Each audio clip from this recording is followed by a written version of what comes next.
Lecture 3 for MA Correlation 1 includes differential and integral calculus, differential equations, and advanced engineering mathematics.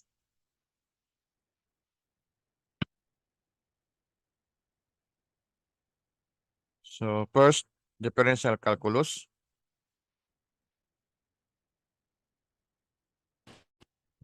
Una doon is yung limits and limit of a function.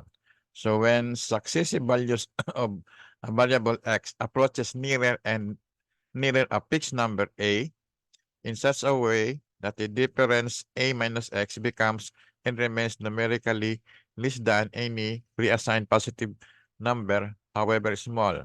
The constant a is called the limit of x, and x is said to approach the limit of a symbols. Ito yan.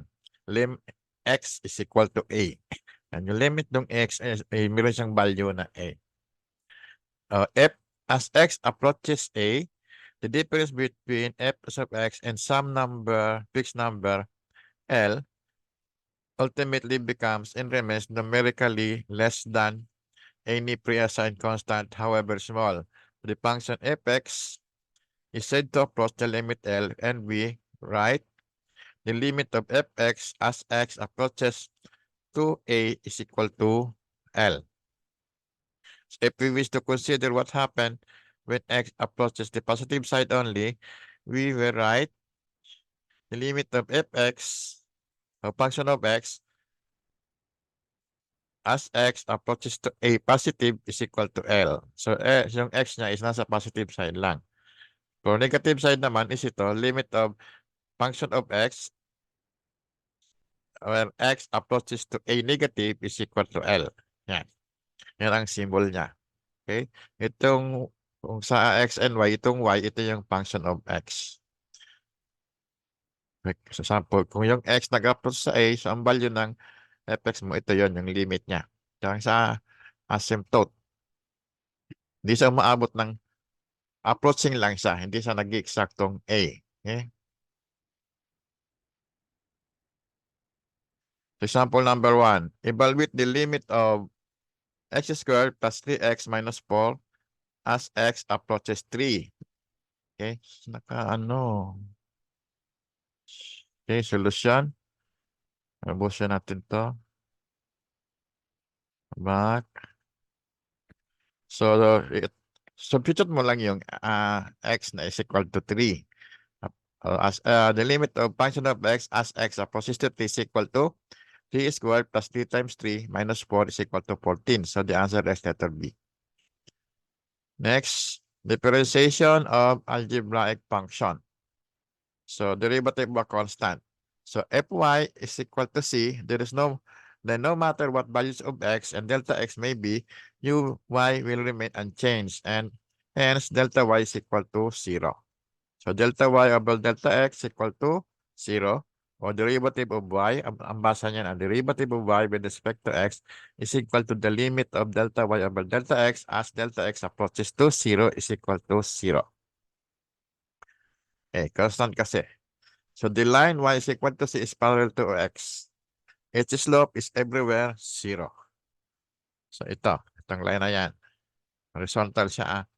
Ito yung derivation ng slope. Delta y over delta x. Then derivative of a sum, a product, and a quotient. So if u and b are function of x, then the following formulas are true by the definition of the derivatives. Ito yung mga minimemorize natin. Derivative of u plus b with respect to x equal to derivative of u with respect to x plus derivative of b with respect to x. Then also, example, y sub 1, y sub 2. Gawin natin u and b na lang. So, okay, dalawang function of x yan. So, derivative of ub, the product with respect to x equal to u times db over dx plus b times du over dx, di ba? Okay, then derivative of u over b with respect to x equal to b times du over dx minus u times db over dx over b squared. Okay, b, sinangat ito, tumaas, times derivative mo to, then minus u naman, times derivative of b with respect to x divided by yung denominator ang i-square mo. So, okay. Derivative of a function of a function. A function is sometimes expressed in terms of an auxiliary variable, which in turn is a function of an independent variable. For example, y is equal to 5, u squared plus 2u, where u is a function of x. Is equal to u is equal to x cubed plus 3xy plus y. So then, derivative of y with respect to x is equal to derivative of y with respect to u times derivative of u with respect to x. Ito yung rules. Okay. Derivative of x exponent n and a positive number, integer, fy is equal to x exponent n, where n is a positive integer, then derivative of y with respect to x is equal to nx n minus 1. Okay? Ibig sabihin yan, 1, 2, 3, 4, 5. Okay.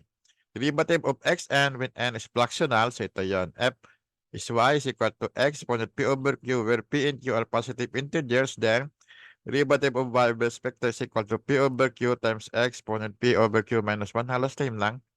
Yan. Kaya lang siyempre, ipaliwanag lang na ang ito naman is for fractional. For 1 half, p is equal to 1, q is equal to 2. Next, the general power formula. So, since parehas lang yan. So, pos y is equal to u exponent n, where u is a function of x. Yan. Then, derivative of u exponent n with respect to is equal to n times u exponent n minus 1 times derivative of u over with respect to x. So, okay? Yung n, punta doon, tapos yung exponent na minusan. Tinanggalan mo ng isa. Special case, derivative of with respect to of the square root of u with respect to is equal to derivative of u with respect to x divided by 2 over square root of u. Okay? So, di ba nagpara-board book naman kayo nito? Ni-remind lang. So, review. Increasing and decreasing function. Okay? Ito yung y and x. As x increases, the curve rises if the slope is positive. Ito. Ayan. Positive yan. Ang negative itong kabila. Okay? So, the curve rises as on the arc AB. So, ito. Ganoon din naman doon. It falls if the slope is negative. Yan, bababa. Along BD. Yan. So, if y prime is greater than 0, y increases. What is y prime? Y prime is derivative of y with respect to x. Okay? So, the slope. So, if the slope is positive, ganyan, tira dito. So, y increases. As x napupunta doon, yung ano niya, y niya, tumataas din. If the slope y prime is less than 0, so nag-negative ito, then y decreases. Yan, parang ito. Ito, tingnan mo. Yung f, sa positive y and x, di ba? So, habang tumalaki yung x, bumababa yung y. So, maxima and minima, yung favorite nyo. At the point where y prime is equal to 0, point B, yan, okay? Dito kasi pantay na yan. So, that means slope is 0. Yan. If y prime changes from positive to negative, yan, nagpumiko na siya. As x increases, y is a maximum. If y changes from negative to positive, y is a minimum. Ito. So, ito yung negative mo, slope, nag-change siya to positive. So, yan. Ibig sabihin yan. If y prime does not change, y is neither a maximum or minimum. The points at which y prime is equal to 0 are called critical points, yung maxima and minima. When the corresponding values of x are the critical values of x. Yan. Ito, iba naman to. Concavity. Yan. The second derivative, ba yung derivative of y with respect to x, i-differentiate mo ulit.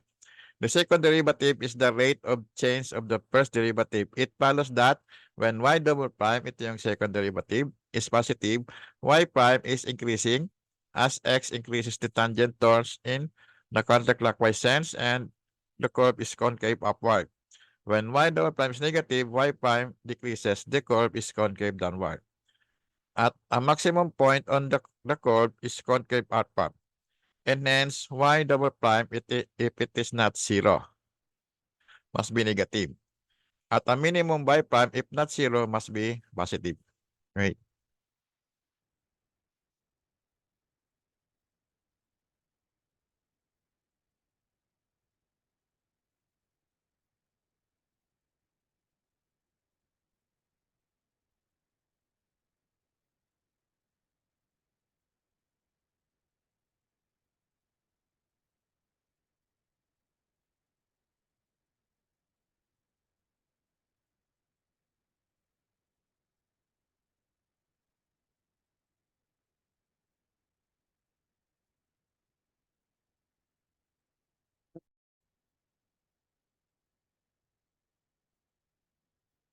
Okay, so dinagdag ko lang yung figure. So, ulitin natin. The second derivative is the rate of change of the first derivative. Ito yung slope niya, di ba? So, ito yung line. Ang slope niya is yung ratio nitong height divided by ito. So, it is negative dito. Nga, yung x. So, magiging negative yung slope mo. So, ganyan ang itsura ng line mo. Okay? At every point. So, dito naman sa concavity, yung pagka-curve niya, it follows that when y double prime is positive, y is increasing. So, pang point D0, tapos at every point, yan yung line, hanggang sa itong line na sa A.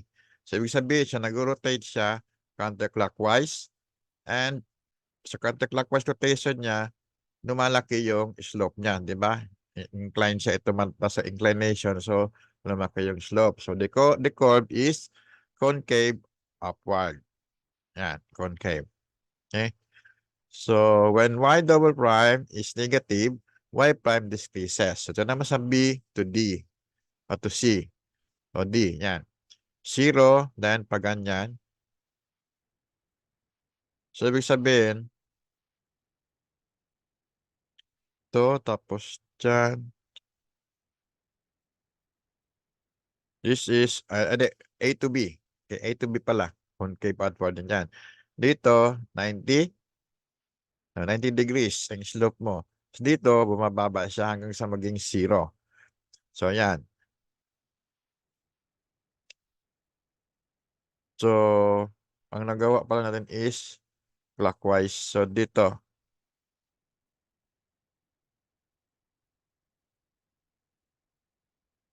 So, yan. Tapos, mababa. So, that is concave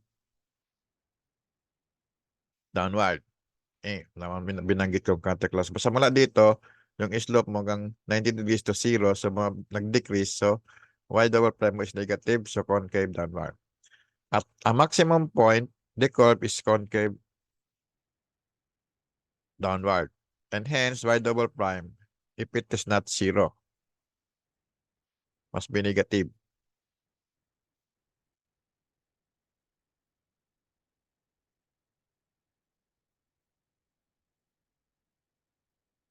Right.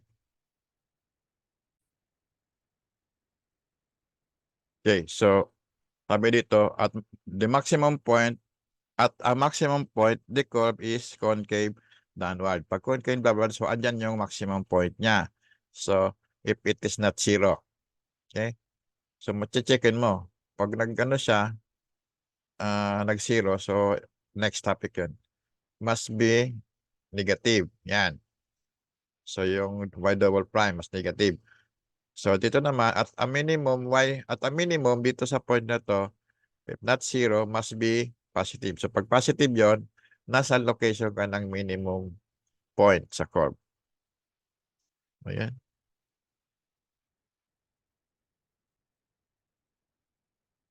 Point of inflection. So, ito na.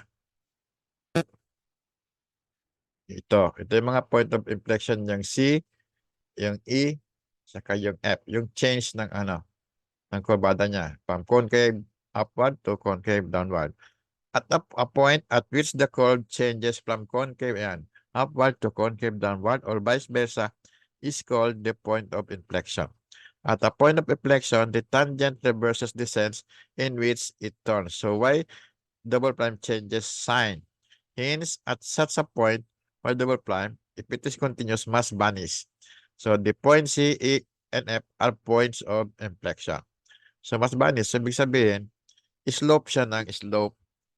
Kaya, pakuha mo yung maximum o minimum, isi-zero mo siya. Okay? Yan. Given the, mas vanish. So given the curve y is equal to 12 minus 12x plus x cubed, determine the maximum, minimum, and inflection points. So naka-animation na. So solution. Y is equal to 12 minus 12x plus x cubed. So y prime is equal to negative 12 plus 3x squared. So yan equate to 0.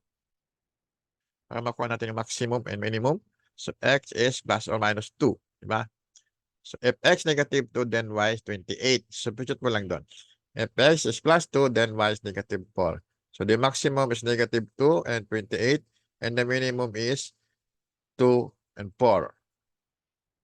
Okay? So dito pa lang, malaman mo na kung ano yung maximum. Kasi yung y mo nasa taas, 28. Ito nasa baba. Ah. Yeah. Point of inflection, y double prime is equal to 6x. Ito. Differentiate mo ulit yan. So this is now y double prime 0 para makuha mo yung point of inflection point, 6x. So x equal to 0. So budget mo dito, 0, 0. So y is equal to 10. So the point of inflection is 0 and 12.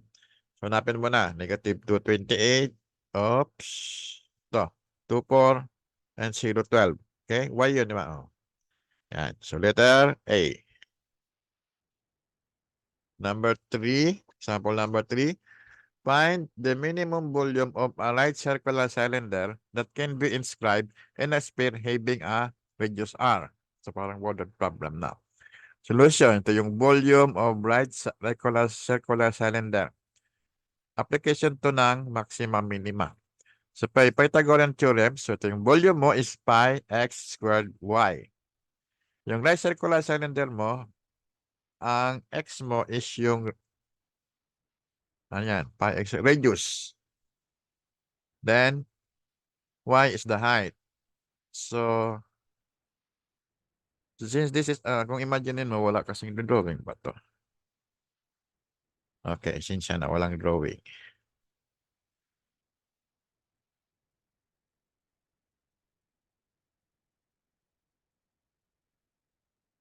Yan.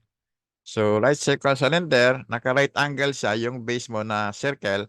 Tapos, tama, cylinder to right circular cylinder. Okay. So, by Pythagorean theorem,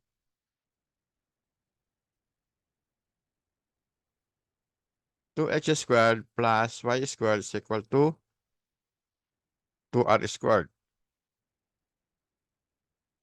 Ito yung sa cylinder is a circle. Hindi. Nasa loob ng square, wala kasi figure. So, yan. So, 2x squared plus y squared is 2r squared. Okay? Sa loob ng ano niya. Yung cylinder inscribed in a sphere. So, sa loob siya ng sphere. Okay? So, ang sphere, ang radius mo is r. So, ayan. So, ito yung mabubuong equation sa loob. Okay? Y is equal to the square root of 4r squared minus 4x squared is equal to 2 times the square root of r squared minus x squared. Since na, walang drawing. So, volume is equal to 2 pi x squared times the square root of r squared minus x squared. Then, differentiate din. Pakuha mo yung maximum volume. So, kunin mo yung derivative of b with respect to x equal to 2 pi. Ang minimum pa lang required times x squared times negative x over square root of r squared minus x squared plus the square root of r squared minus x squared times 2x equal to 0.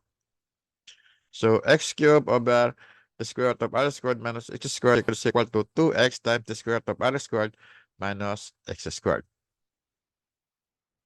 Kasi kadalasan, so maximum minima, kadalasan is yung minimum kasi yung most economical. Diba? Yan. Dito kasi, naka-fix yung radius. Di ba naka-fix yung radius dito? So x squared is equal to 2 times r squared minus x squared. So x squared is equal to 2 r squared over 3. So x is equal to the square root of 2/3 times r. So hiwalay ito. Huwag mong linya. Yung linya yun. So y is equal to 2 times the square root of ito sa geometry ito ng sphere saka cylinder. So 2 times the square root of r squared minus 2/3 x squared is equal to 2 over the square root of 3 times r. Then from the volume is equal to pi h squared y. Substitute mo. Volume is equal to pi times 2 over 3 r squared times 2 over the square root of 3r. So magiging volume is equal to 1 over the square root of 3 times 4 pi r cubed over 3. So it's equal to 1 over the square root of 3 of the volume of the sphere. This is the volume of the sphere. Okay? What is the answer? So 1 over the square root of 3. Ito, letter A. Okay? So ito yung relationship na to nakuha mo dito sa derivative of b with respect to x. Yan. Okay? Wala kasing drawing. So next, trigonometric function. So review lang to ng yung mga mostly marami example sa ibang reviewer o sa mga books o internet. Trigonometric functions. So differentiation of sin x. If y is sin x, then derivative of y with respect to x is equal to the derivative of sin x with respect to x is equal to sin x is equal to cosine x. Okay? Na-derive to based doon sa limits. Diba? Okay, dumaan kayo doon. So ito is nasa parang table na. If u is any function of x, then derivative of sin u with respect to x is equal to cosine u, derivative of u with respect to x. Is equal to sine of u plus pi over 2 times derivative of u with respect to x. This is mga trigonometry nyo to, di ba? Na-discuss na.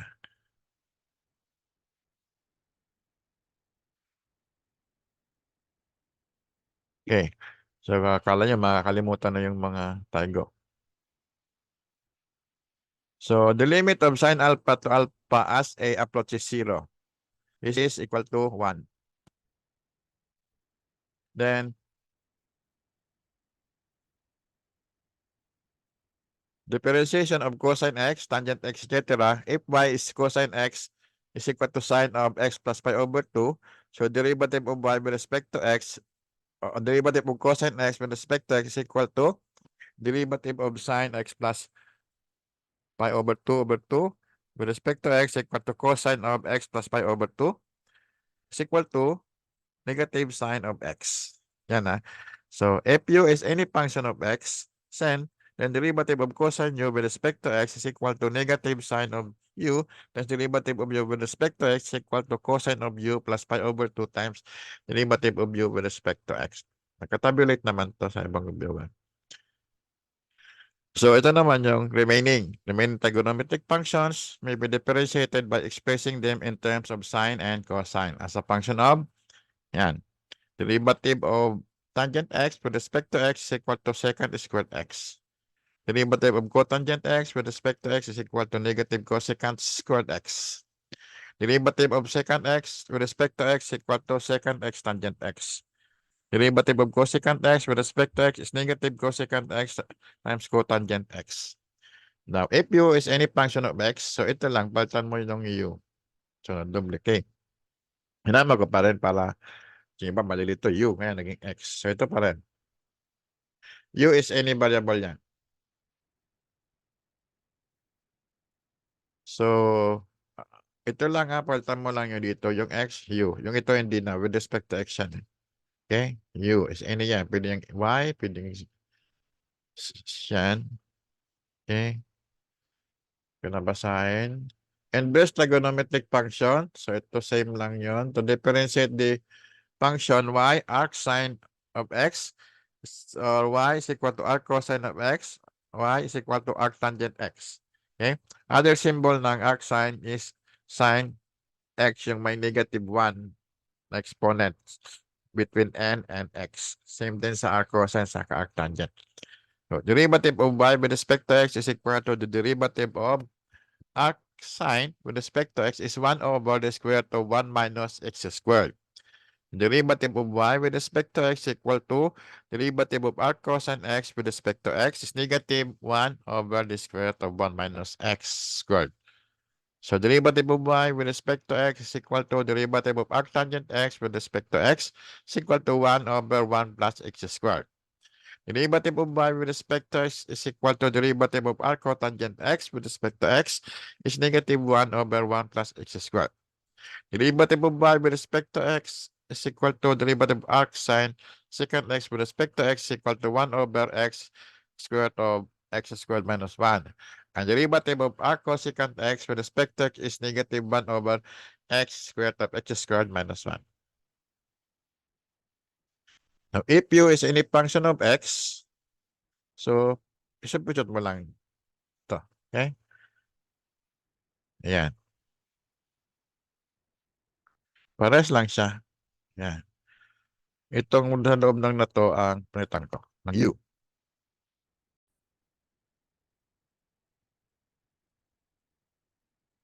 Next, exponential and logarithmic functions. So the derivative of logarithm is derivative of logarithm of x to the base a with respect to x is equal to 1 over x times logarithm of e to the base a. Next is the derivative of ln of x with respect to x is equal to 1 over x. Kasi yung log e to the base e magiging 1. Now, if u is any function of x, so palitan nyo lang yung x dito ng u. Ayan. Tapos ito, magiging du over dx yung 1. Same dito sa derivative of ln of u with respect to x equals derivative of u with respect to x then divided by x. Now, the limit of e, ito yung equivalent ng e is equal to the limit of 1 plus 1 over n exponent n where n approaches infinity.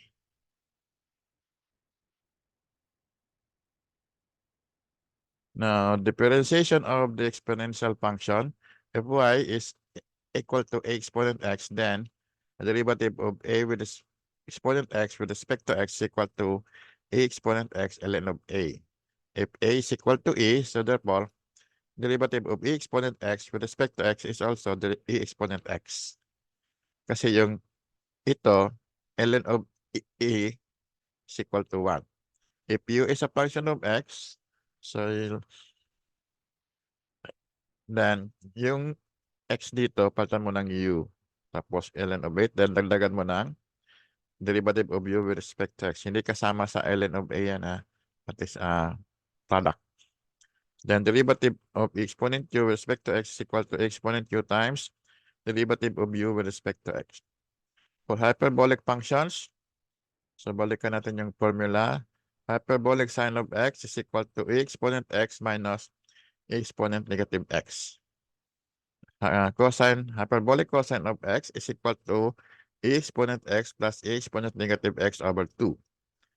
Then hyperbolic tangent of x is equal to e exponent x minus e exponent negative x over e exponent x plus e exponent negative x or equal to hyperbolic sine of x divided by cosine of x. Hyperbolic cosine of x. For the derivative of hyperbolic sine of x is equal to, with respect to x is equal to cosine of hyperbolic cosine of x. Now, derivative of hyperbolic cosine of x with respect to x is equal to hyperbolic sine of x. Then derivative of hyperbolic tangent of x with respect to x is equal to hyperbolic secant of x squared. Then derivative of hyperbolic cotangent x with respect to x is equal to negative of hyperbolic cosecant x squared.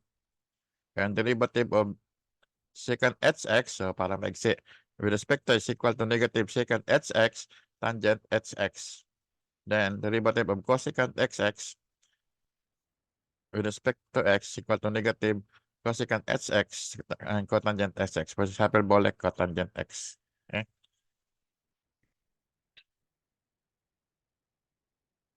If u is any function of x, so palitan nyo lang yung x doon ng u, tapos dagdagan nyo ng du over dx sa mga right side. Ganon din dito. Then, inverse hyperbolic function. So, the derivative of arc hyperbolic sine of u with respect to x is equal to derivative of u with respect to x over the square root of u squared plus 1. Diretso na ito sa in terms of u.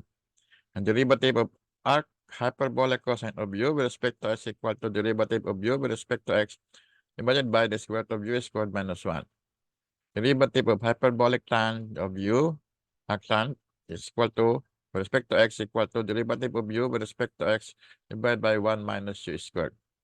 And derivative of hyperbolic arc hyperbolic cotangent u with respect to x equal to derivative of u with respect to x over u squared minus 1. And derivative of arc hyperbolic secant u with respect to x equal to derivative of u with respect to x divided by u, then square root of 1 minus u squared. And derivative of arc hyperbolic cosecant u with respect to x equal to derivative of u with respect to x over u, then square root of 1 plus u squared. Example number 4. Differentiate y is equal to exponent x cosine x squared. For the solution, ayoko ng animation. So, solution A exponent x equal to cosine x squared. Y prime is equal to yung product rule. A exponent x, then differentiate this one. Negative 2x sine x squared plus cosine x squared times, differentiate mo to, A exponent x. So, ito hindi kasama, ito buo to cosine x squared, isa yan. Ito isa naman. So, y prime is equal to exponent x times cosine x squared minus 2x sine x squared. Factor out mo lang yung a exponent x. So, the answer is B. Next, differential. What's differential? Ito yung, the differential of any function is equal to its derivative multiplied by the differential of the independent variable.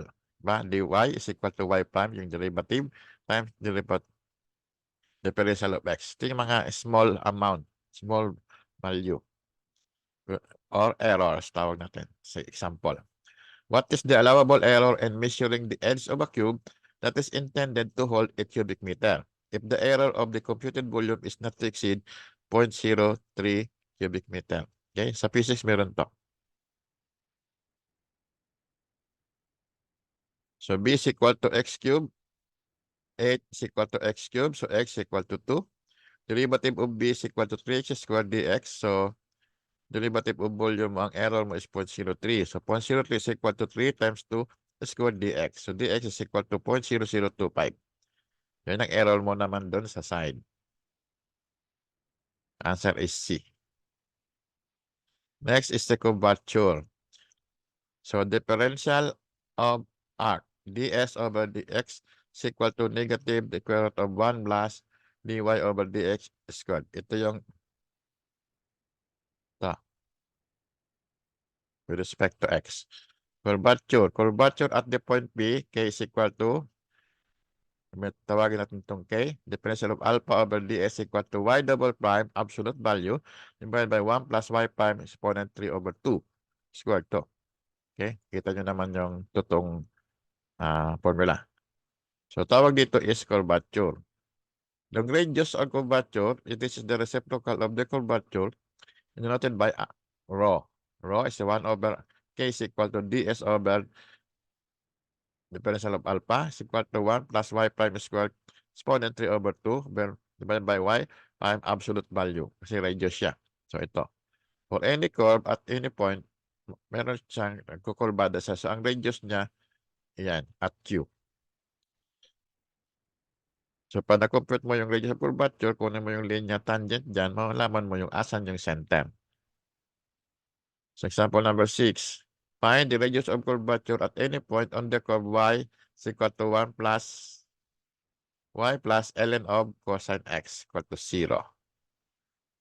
So, wala tayong curve. So, formula lang. Rho is equal to 1 plus y prime squared. Then, lahat yan exponent 2 over 2 divided by y double prime absolute. So, y plus ln of x equal to 0. Y prime minus tangent x equal to 0. Yun ang derivative niya. So, y prime is equal to tangent x. So, meron ka ng y prime. Wala ka pang double prime. Y double prime, i-differentiate mo to is secant squared x. Substitute values. Rho is equal to 1 plus y prime. Then, exponent 3 over 2 divided by y prime, absolute value. Substitute mo is rho is equal to 1, enclosed in parentheses, 1 plus tangent squared x. Then, exponent 3 over 2 divided by secant squared x is equal to, yung numerator mo is magiging secant cube x. And yung denominator is still secant squared x. Then, divide secant x. The answer is letter C. Time rates. Time rates, the quantity whose rate of change is to be found can be expressed so directly as a function of time. So any function of time with respect to time. The result can, of course, be obtained at once by differentiating with respect to the time. So volume per unit time is volume rate. Distance with the time is the speed. Okay. The problem is solved by expressing the quantity in question in terms of another quantity whose rate of change is known. Then differentiating the equation, connecting them. Example number 7. So water is flowing into a conical reservoir 20 feet and 10 feet across the top, which is 5. Ito yung 5 radius. At the top, at the rate of 15 cubic feet per minute. So yung rate mo. Find how fast the surface is rising when the water is 8 feet deep. Solution. So volume, hindi yan rate, is equal to 1/3 pi r squared h, volume of the cone. By similar triangles, kasi yung volume mo is, ang height niya is 20. Okay? So ang kailangan nating height dito sa actual, sa 8 feet na height is ito. R over h is equal to 5 over 20. So R is equal to 1/4 h. So by similar triangle, makuha natin yung R in terms of height at that instant. Now, the volume, substitute mo to is pi h cubed over 48. Original full, yung punong volume is 20 feet. Diba? So, derivative of volume is pi h squared over 16 times dh. Divide mo to ng differential of t para makuha mo yung rate. Derivative of b with respect to time is pi h squared 16 times dh over dt. So, 15, substitute values, yung rate mo is 15. Is equal to pi times 8 ang height over 16 squared times this over this. So, rate mo is makukuha mo is 15 over 4 pi or 1.19 feet per minute. Yan yung rate ng pagtaas niya. Now, indeterminate forms or, di ko nalagay dito. Hospital rule. If the fraction fx over fx extra as small letter sa baba capital, assume the indeterminate form 0 over 0 or infinity over infinity when x is equal to a. Pag ganito nyo to, ito ang solusyon nyo. May solusyon nyo na hindi siya no solution. So the limit of the fx divided by f of x as x approaches to is equal to the limit of f prime of x with respect to f prime of x as x approaches a. Now, for the indeterminate form naman 0 at infinity or infinity minus infinity, ito naman yung ano mo, ililimit mo. Function of x that f of x equal to f of x over 1 over f of x. Back to your books. Evaluate x plus tangent x over sine x.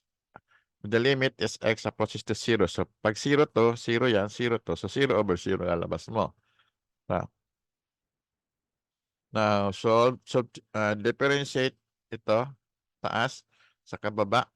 Magiging the limit of 1 plus secant squared x over cosine x. Substitute mo yung x as 0 is 1. Then, secant squared of 0 is 1.